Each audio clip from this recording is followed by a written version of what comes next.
Hello, I'm Ricky Dean Whittrigg, and this is The Deep Dive. Today, we'll meet one of the people that makes our community so special. You may know them very well, or you may not know them at all. But either way, we're going to take a deep conversational dive with them and hear what makes them so unique and so interesting. So here we go on our deep dive of the day. Welcome to this Chamber Chat edition of The Deep Dive.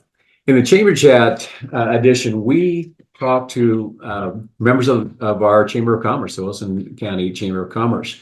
And today we have Rusty Richardson. And besides being in the chamber, he is an amazing person. I'm just going to read a few things here, if you'll allow me. He is, let's see, Executive Director of Community Relations and External Affairs. He, in his current role, he handles major events for Cumberland, and they are the Phoenix Ball. Almost everybody in town knows what the Phoenix Ball is. Knows for Nurses again, and the Founders Day celebration. And he gave me an opportunity to look at his schedule on his computer the other day, and it was just a solid black. I mean, it's color. It's all color from top to bottom. He is very busy. So for him to block out some time for us today, it's really an honor. So Rusty, hello, good afternoon. How you doing, my friend? I'm doing great, Rick. Thanks for having me today. You are an interesting person, and one of the things I like about you is you're always smiling. You're always happy. You're always upbeat, and that blends over to your desire, your passion for nonprofits. It seems that's been a big focus of your life, starting in Ohio. Yes. Can you kind of flesh that out a little bit for me? Sure. I went to school down in Florida at the University of Tampa, and following graduation, where I graduated with a degree in marine biology. So I love that background that you have on your screen. I took a job in Ohio in a nonprofit. It was supposed to be a 2-year contract position. It was actually with my college fraternity headquarters, which is located in Oxford, Ohio, and fell in love with working with nonprofits. It too was a nonprofit, and that 2-year position only lasted 31 years. So it, I finally grew into it. Held a number of different titles there. Most importantly, about the last half of that time, I ran their foundation, which was much like working with an alumni office at a university. It's going out to alumni, raising money that you can then turn around, fund educational projects, and more importantly, fund student scholarships. So spent a long time doing that, traveled to all but 2 states in the United States and 6 of the Canadian provinces during that time. Did some work over in London when I was wearing the business affairs hat with the fraternity, because our insurance company was Lloyd's of London. Also had a few trips into Mexico. So wouldn't trade that experience for anything. Met some fabulous people, saw some fabulous places, worked very hard at it. But after 31 years, at that point, my wife and I were empty nesters. Both our kids were in college, and decided, well, if we're ever going to make a move and get out of the frigid temperatures in Ohio, now may be the time. And so in 2011, came down and interviewed for a position at Cumberland University, and came here later that same year. And I've been at Cumberland ever since. Well, they're lucky to have you. I see you at every event that's held in this city, and you're a huge advocate for Cumberland University, and tirelessly, Cecil, just amazing work for them. I mean, your passion for helping the students and helping the university is really exciting, and I admire you in more ways than you can possibly imagine. So, what did Kathy choose this city, or did they it was an opportunity to come south and then Yeah, Kathy Kathy and I had been married. We got married in 1983, and so lived in Ohio until I moved here in 2011. So she had really made that her home. So she somewhat begrudgingly came with me because her closest friends were there. We did Yeah. not have any family in Ohio other than our two children that were born there. But we had a wonderful network of friends, friends that we called our non-DNA family, the people that we chose to be our family. They too had kids approximately the same ages, and we all kind of grew up together. We would spend holidays together and birthdays together and funerals together, and you name it. They became our family. So it was a much harder adjustment for her to come to Tennessee than it was for me because I immediately dove into work and Mm. was making lots of contacts within the university. I mean, I had that built-in community already when I came here. She didn't have that, so it took her a while to get more involved with the community and get to know people. So it was a hard move for her, but a good one. Wow. I never considered that with those deep non-DNA family ties and making that big transition. That was really kind of her to say, yeah, we need to do this. You need to do that, Rusty, and it's worked out because I have two new friends, so it's good. Well, we've been married for 40 years now, and as she says, sometimes it's 10 of the happiest years of her life. So I'm not sure which 10 that was, but So you are a member of the chamber. You're on the board, I believe, of the I was just completed my term on the board. I was the vice chair for the Government Relations Committee, and just completed that at the January gala that was held. So I'm now officially off the board. I'll still attend the government relations functions, but also will be involved with the education division as well and all the events they're involved with. well, Chamber of Commerce is huge. I'm fairly certain that most people don't understand how much work the chamber does to promote our fair city. It's And unbelievable. And the Chamber's, of course, celebrating its 100th anniversary. And part of the reason it was such a privilege being involved with that is of all the members in the chamber, and there are approximately 1,400 members of the chamber, there are only two that were part of the charter members, and that's the Lebanon Democrat and Cumberland University. So we're celebrating our 100th anniversary with them. So a great pleasure to do that. that's absolutely amazing. That when so 100 years. It was in It would be 1924. 1924. Wow. I wonder who the original people were. I have to go back and look at that, see who. The chamber just put out their 100th anniversary magazine. It gives a lot of history. It gives pictures of past presidents. So many things the chamber's been involved with, and I think we have to have one of the most active chambers of any city in the state of Tennessee. Literally, there's not a day that goes by that there's not at least one chamber activity. That could be a ribbon cutting for a new business. It could be a committee meeting. It could be other functions they're involved with, planning for special events. Melanie Mentor and her staff just do a fabulous job pulling all that together. And of course, they've got a great board that people that are involved, committed, and doing the best to improve our community. And that's what it's all about. Well, and speaking of Melanie and her team, they're amazing. Yes. Really amazing. Juggling a lot of balls, giving a lot of good advice. The board's lucky to have them on their side. Yes, very much so. I agree.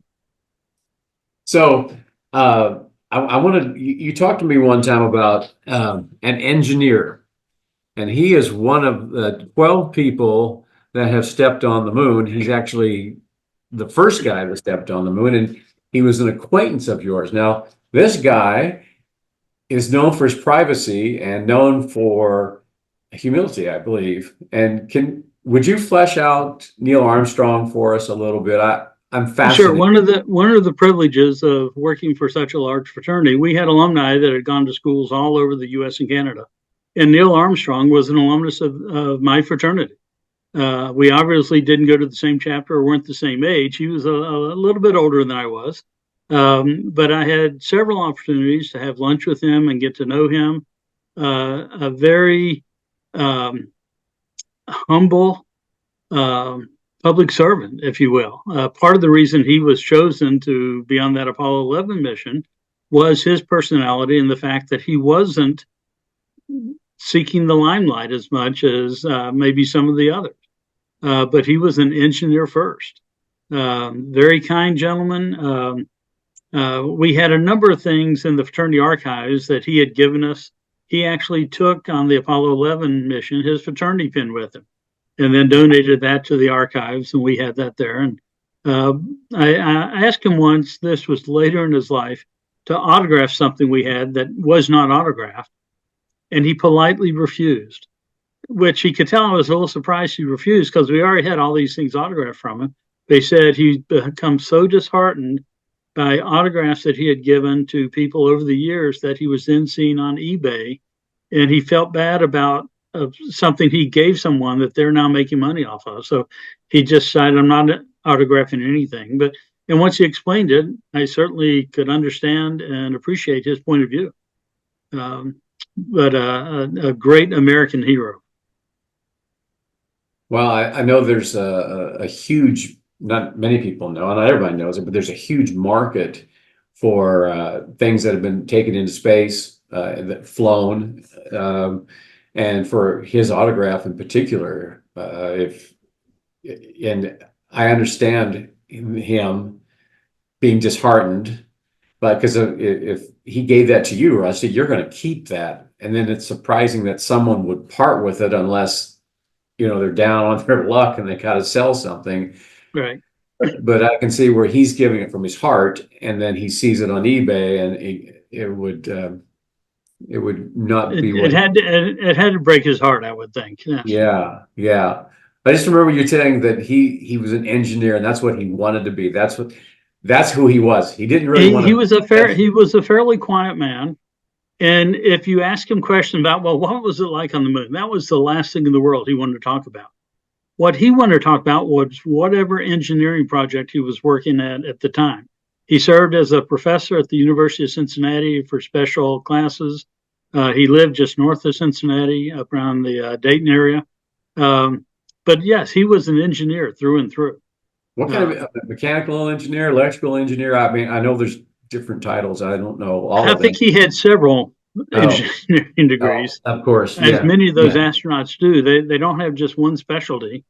I know another astronaut fraternity brother of mine, S. Roy Musgrave, at one point had been on more space shuttle missions than any other U.S. astronaut. He had 8 PhDs. Only what? Only 2 of them were honorary. The other 6 were earned. Most people don't get a PhD, and he had 6 of them. So, I mean, brilliant guys, just absolutely brilliant. Well, that's why they were chosen, right? Yes. They had a huge intellectual capacity, and they were going into the unknown, and they did well. The group that was chosen, they couldn't have chosen better examples of humanity for that. Well, I did ask him about what he thought about some of the movies about space travel, like The Right Stuff, which was focused on the Mercury 7 astronauts and all that.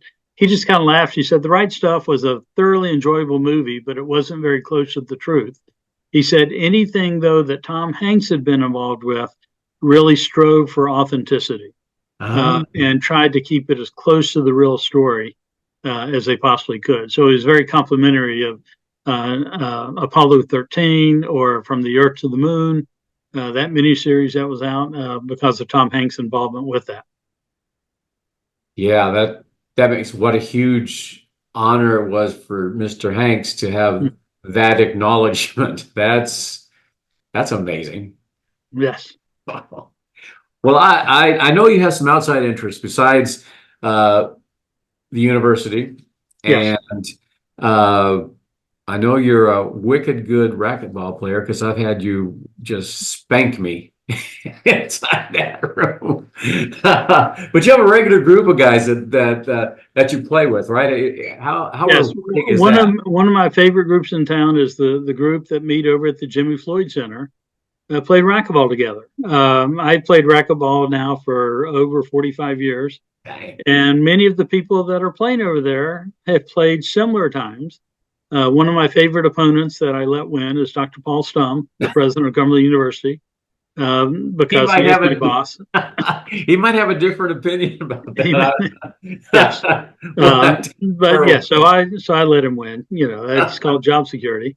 But just a really a great group of guys, of men that have formed close friendships over there. I know if I've got a problem or I need an extra set of hands with the project of the house, I can pick up the phone and call one of them, and one of them will run right over to help. And certainly, I would do the same for them. So it's just really a good close knit group, and more people are always welcome to join us.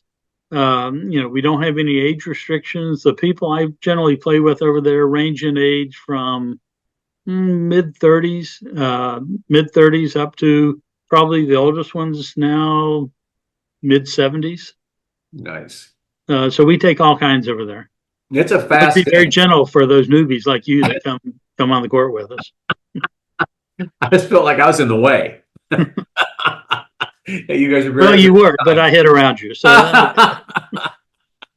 Oh, well, what are you thinking about right now? What's caught your interest recently? You get up in the morning, something pops in your mind. What are you passionate about?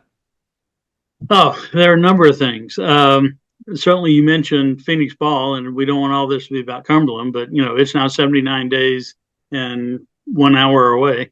Not that we're counting, but we've got other interests. I'm currently privileged to serve as the chair of the board for New Leash on Life, the local humane society, and Angela Chapman, our executive director there, and her staff do a fabulous job.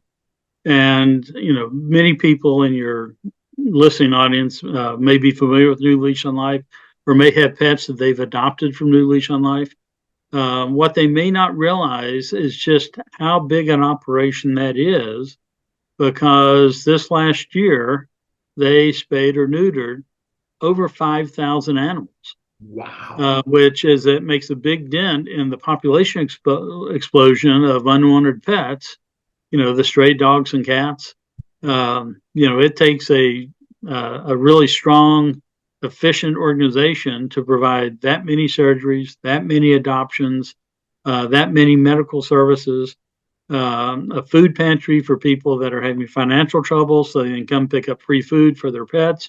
They just do a great job, and it's fun being on that board. We actually have a night out for New Leash coming up on April the 25th, which is one of our fundraisers, where we have a stand-up comedian coming in. Will do a program for us, and tickets are available for that. And I don't want this to be a sales pitch, but I've got to make it a sales pitch.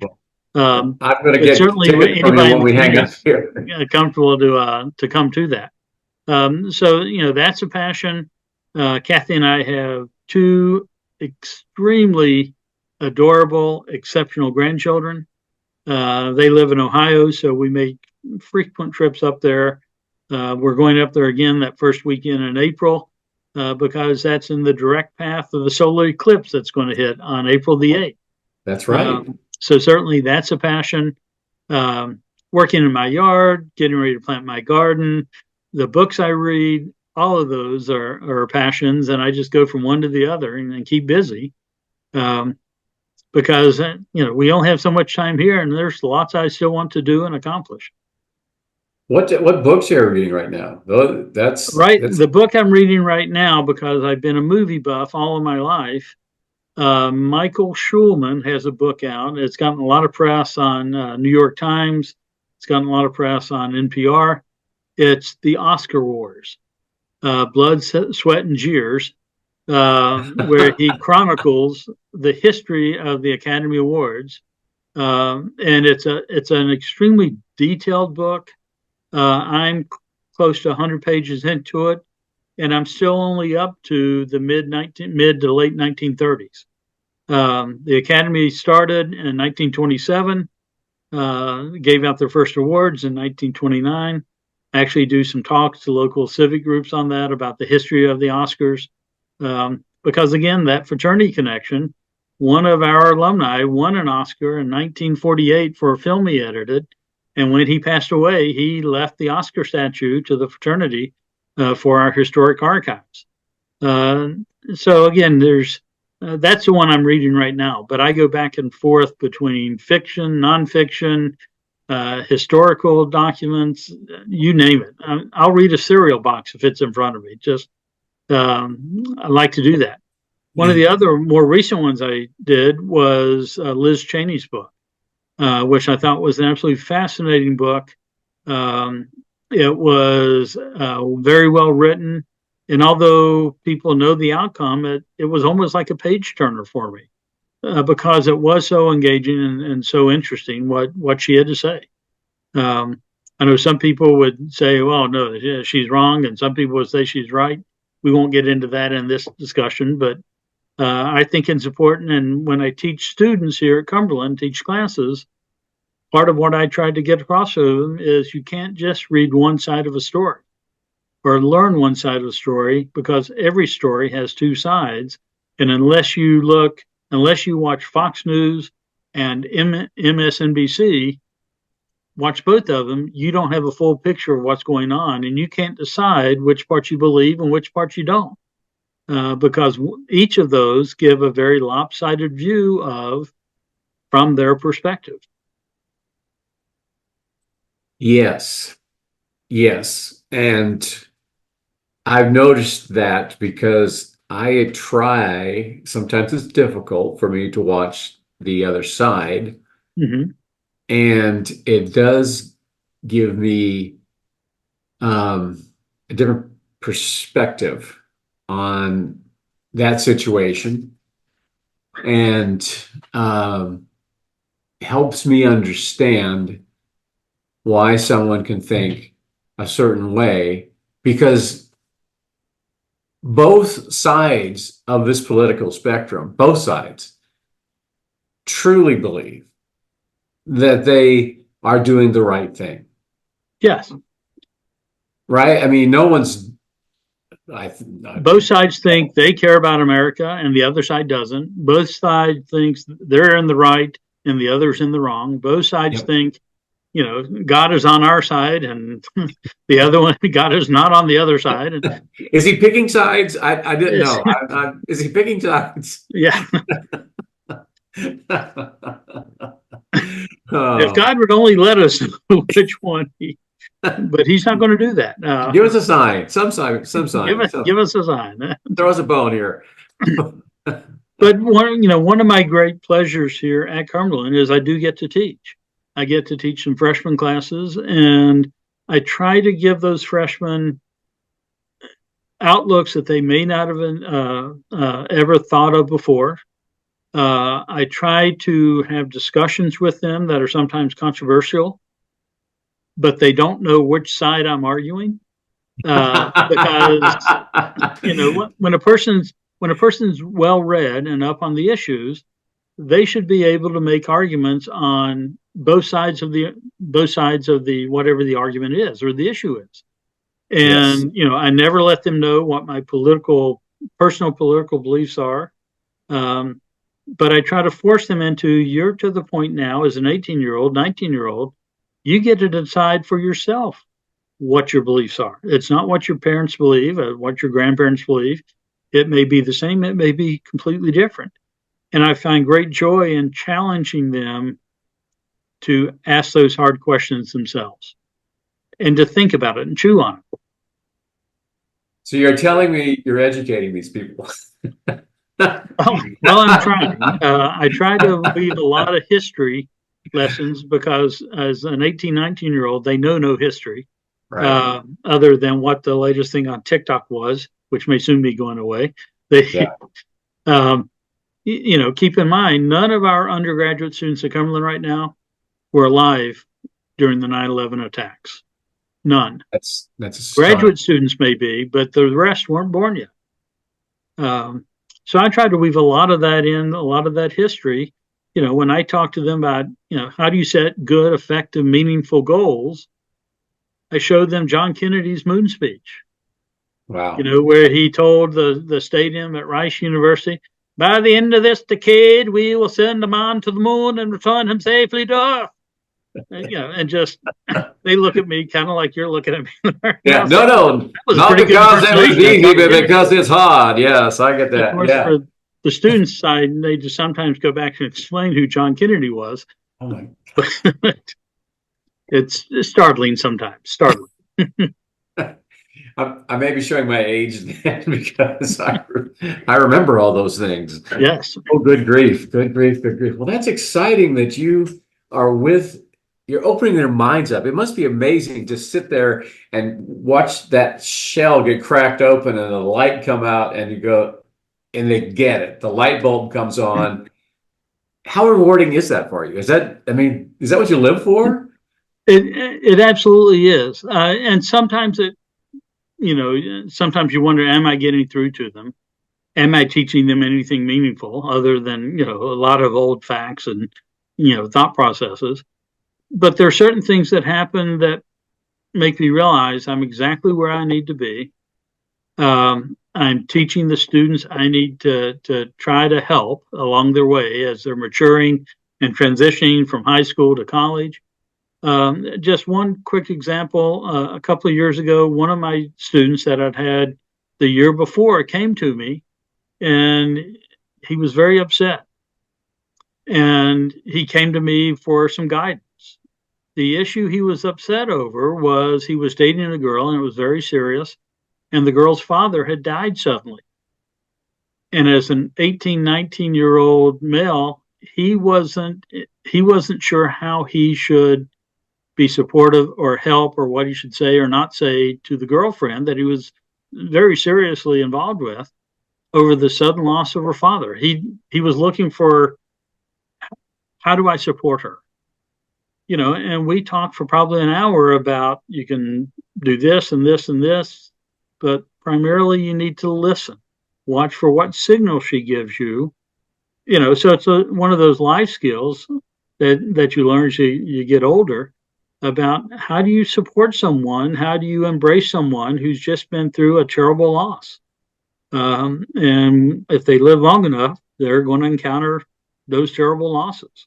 So, it's not just, John Kennedy's speech, but how do you live with other people? How do you support them? How do you be a good friend? How do you be a good spouse? All those things. That We're got really here. deep really quick there. Well, no, that's good. I mean, the older I get, the more I understand that we're here to help people. And Mhm. I think that's why we are here.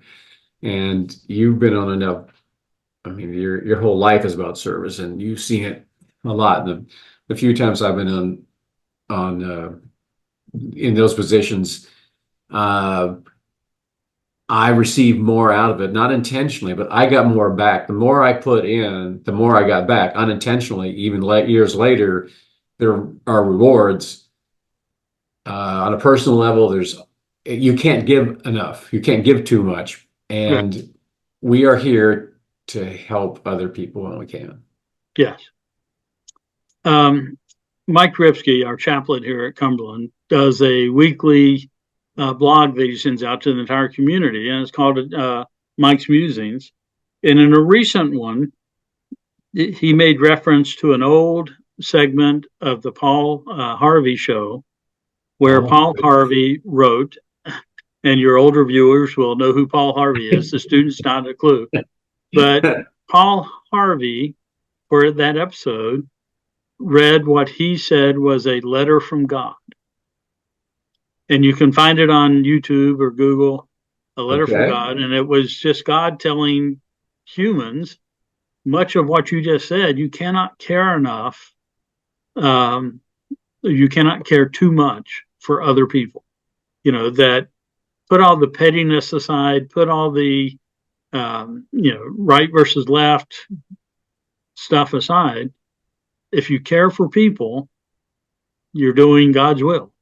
And it was a very poignant letter, much more poignant than I really would have expected from Paul Harvey, but at the end of it, he said, now you know the rest of the story. I was going to say he definitely finished with that line, and now you know the rest of the Yeah. story.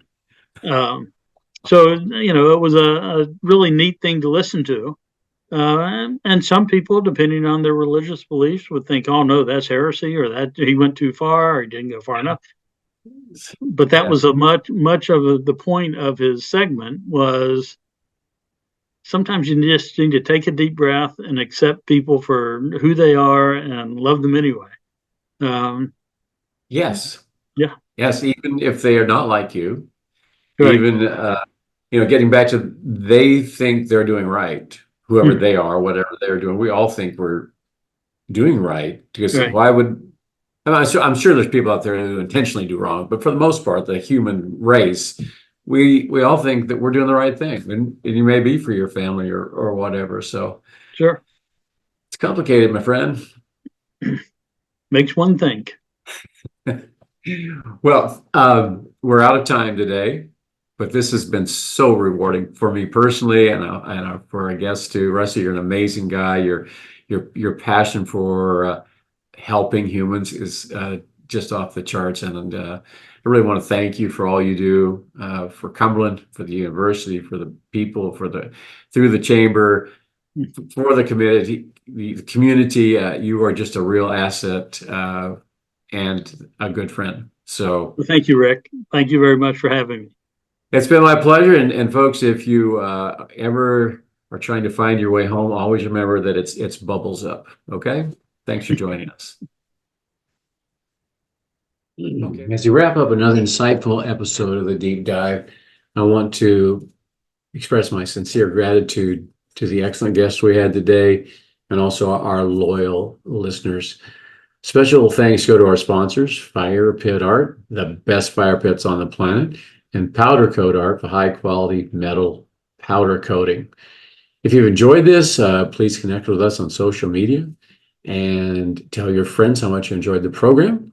And always remember, when you want to find your way home, it's always bubbles up. Thanks. Have a good day.